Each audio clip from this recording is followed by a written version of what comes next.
Hi, I'm Jeren Beck, Outdoor Skills Specialist with the Ohio Division of Wildlife in Northwest Ohio. I'm going to show you how I cook my wild turkey legs and thighs.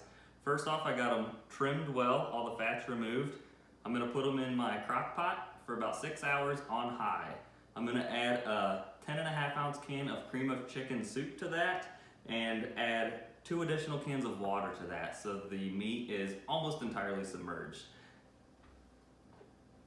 After 6 hours on high, it's gonna look something like this. It was actually falling apart as I pulled it out of the crock pot.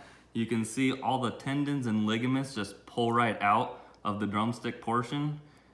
We're gonna take that and begin shredding it. It shreds real easy. Be sure to let it cool so you don't burn your fingers. Shred it as fine as you want, checking for extra tendons and ligaments still in the meat. After you have it shredded, you're ready to put it on a bun, add some barbecue, makes great shredded turkey sandwiches. Add a side of fried morels, and it doesn't get much better than that. For more wild game recipes, visit wildohio.gov. Thanks for watching.